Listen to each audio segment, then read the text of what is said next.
The threats to tariffs might be over with Mexico, but I want you to keep your eyes on what is going on in Mexico, because I am afraid that the country to our south might become the next Venezuela. And here is why. Let me read you an article from the Houston Chronicle so that you can understand what I'm seeing. Mexico's new president takes nationalist tone on energy during first 100 days in office. So if you're unaware, Mexico recently had an election. His name is Andres Manuel Lopez Obrador, and they call him AMLO for short. He's very much a Bernie Sanders populist type left-wing leader. He has been really cleaning up Mexico. He ran on a campaign to clean up the corruption, to clean up the cartels, all of the bad things that were going on down in Mexico. And he's saying that he was going to get all that corruption out. And he's really done it. He's taking a very, very low salary. I think he's only making about $70,000 a year, something equivalent to that, as the president of Mexico. Could you imagine our president making $70,000, or anybody in Congress making that?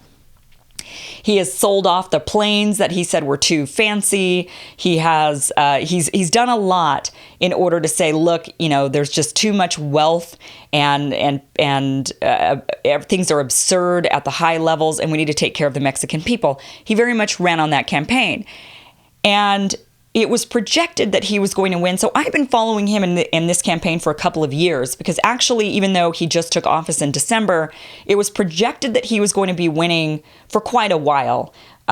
His campaign had definitely had a lot of steam, and he had a lot of support. So it was pretty much projected he was going to win.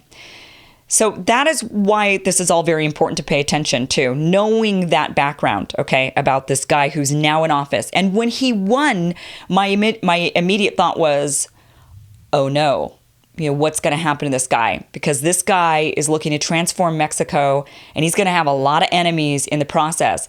Not only is he going to have the oligarchs and the wealthy class, but he's also going to have the cartels, and he's going to have the international world against him if he's going to do the things that he says he's going to do.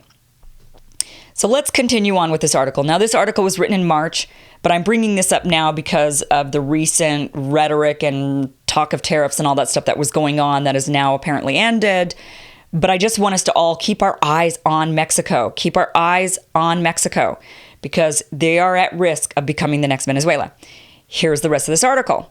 Canceled energy auctions, halted pipeline projects, a ban on hydraulic fracturing, a showdown with fuel thieves, political pressure on regulators to resign, and plans to build an $8 billion refinery. The first 100 days in office for Mexico's new president, Andres Manuel Lopez Obrador, are not inspiring much confidence amongst private and foreign investors in the energy sector south of the border. Lopez Obrador's predecessor, Enrique Peña Nieto, oversaw constitutional reforms in 2013 that ended state-run monopolies and opened Mexico's energy markets to investment and competition from both foreign and private companies. Over the past 4.5 years, Mexico awarded more than 100 contracts to companies from all over the world for projects ranging from offshore oil wells to solar farms.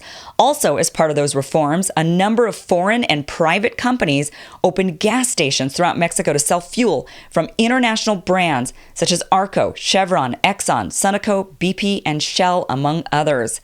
Since being sworn into office in December, Lopez Obrador's administration has left the gas stations alone, but has either canceled or indefinitely postponed energy auctions for oil, natural gas, and renewables projects. Looking to cut imports of gasoline and diesel from the United States and other nations, Mexican Energy Secretary Rocio Nali announced on Monday that the federal government is moving forward with plans to build an $8 billion refinery in the coastal state of Tabasco. So, basically, AMLO is doing almost exactly what Cesar Chavez did back in the early 2000s. And I don't think this time around it's going to take 15 years to see a total crisis and talk of leadership change like what we're seeing in Venezuela right now. I think it would move a lot faster. And what really sort of tipped me off to this was the recent rhetoric about the tariffs and this demonization. Now, we've all been seeing the demonization of Mexico since the election, and many people have been just kind of shoving it off as racism and bigotry. But maybe there's more to it. Maybe there's more to it. And maybe we should just be keeping our eye on Mexico.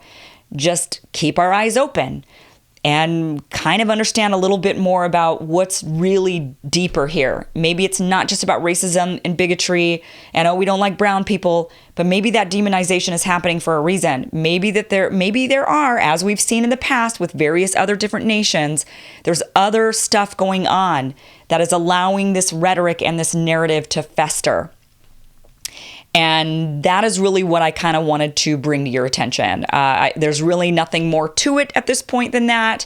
But I wanted to at least make you aware of this so that you can understand what is potentially really going on there. We've seen the rhetoric ramp up about the caravan, how they're invading us. And that's the kind of rhetoric you would need in order to potentially overthrow a government, right? You would say, we're at risk. Look at our southern border. They're invading us. They're not doing anything about it. If they're not going to do something about it, then we must. We've been sending military to the border. We've been talking about, we've been trying to deport and saying that they're not doing anything. I mean, we have been building up.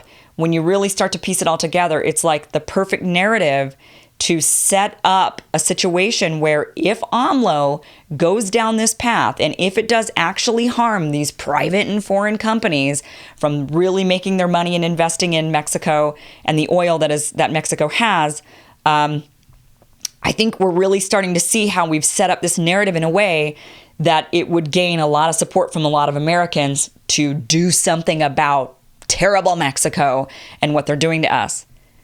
So keep your eyes wide open. It's important for us to kind of see in advance where, we now are aware of what's going on in Venezuela. Interestingly, Mexico remained neutral about it. So all these other nations that have come out in support of Guaido, others have been in support of Maduro, and Mexico decided to remain neutral and not say anything. And I think it's because Mexico understands that they're in a really delicate situation right now because they're trying to do exactly what Chavez was doing to Venezuela. Mexico is wanting to do that for Mexico. AMLO wants to do that for Mexico. He wants to get rid of poverty, eliminate poverty. He's talked about giving everybody medical coverage by next year. So we'll have Canada with universal health care, and we'll have Mexico with universal health care, but here we will be in the United States, the country in between that's supposed to be the more powerful and the richer of the three nations, and yet we're going to be the odd man out. So, Mexico's AMLO has been trying to do all of these things for Mexico, talking about doing all of these things, and probably will actually make a lot of change that will be beneficial to the Mexican people. But by doing this and by taking on the nationalist tone with the oil and gas industry down there, what is going to happen? The narrative is going to be, well, he's bankrupting the country. Look at what he's really doing. Look at, he's got people in there that don't know how to run it. And, oh, it's all terrible. And now look at our border and now it's a crisis and we need to do something, and keep your eyes open. I think that's something that, just keep your eyes open. Watch out for Mexico.